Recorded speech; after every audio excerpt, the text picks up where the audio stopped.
টাকা এক টুকরো কাগজ, কিন্তু এই কাগজের জন্য ভিখারি থেকে কোটিপতি সবাই ছুটে বেড়ায়। কেন? কোথা থেকে আসলো টাকার এত ক্ষমতা?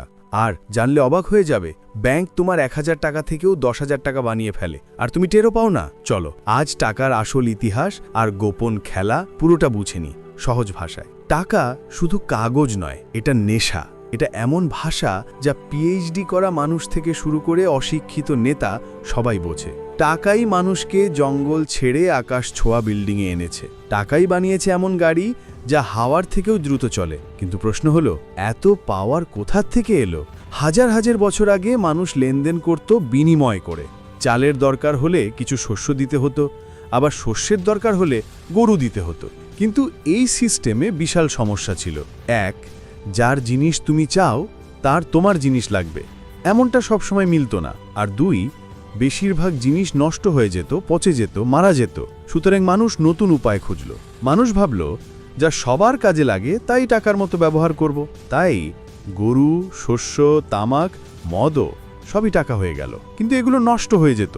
তাই শুরু হলো সোনা আর রূপার মুদ্রা। এগুলো টেকসই, সুন্দর, দামি, কিন্তু বহন করা ভারী আর চুরির ভয় ছিল। তখনই স্বর্ণকাররা এক অসাধারণ বুদ্ধি দিল। সোনা আমাদের কাছে রাখুন, আমরা নিরাপদে রাখব, বিনিময়ে আমরা আপনাকে দেব সাহেব একটা রসিদ, IOU।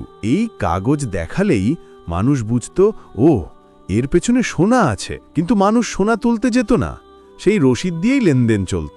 এটা দেখে স্বর্ণকারদের মাথায় লোভ চেপে বসল। তারা এমন রসিদ বানাতে লাগলো যার পেছনে সোনা ছিলই না। এটাই পৃথিবীর প্রথম ব্যাংক, আর সেই রসিদই পৃথিবীর প্রথম নোট। এভাবে শুরু হলো বিশ্বের সবচেয়ে বড় লিগ্যাল স্ক্যাম, যা আজও চলছে। তুমি ভাবো, ব্যাংকে টাকা জমা দিই, ব্যাংক সেটা ঋণ দেয়, সুদ নেয়, সহজ। কিন্তু আসল খেলা অনেক ডিপ।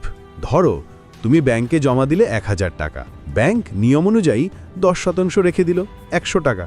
বাকি 900 টাকা ঋণ দিয়ে দিল। কিন্তু তোমার ব্যালেন্সে দেখাবে এখনও 1000 টাকা, ঋণ নেওয়া লোকের ব্যালেন্সে দেখাবে 900 টাকা।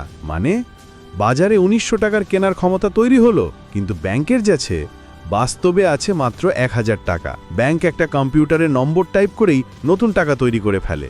একে বলে কারেন্সি ক্রিয়েশন। এটা চলতেই থাকে। 900, 810, 729, মোট প্রায় 10,000 টাকা পর্যন্ত ভার্চুয়াল টাকা তৈরি হয়ে যায়। আর তুমি ভাবো, আমার টাকা ব্যাংকে সেফ। কিন্তু সত্যি, যদি মাত্র 20-30 জন মানুষ একসাথে টাকা তুলতে যায়, ব্যাংক ধসে পড়বে। কারণ ব্যাংকের কাছে সেই পরিমাণ টাকা থাকে না।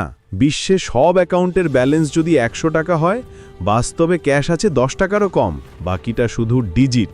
মানুষ ভাবে কারেন্সি আর মানি একই, কিন্তু না।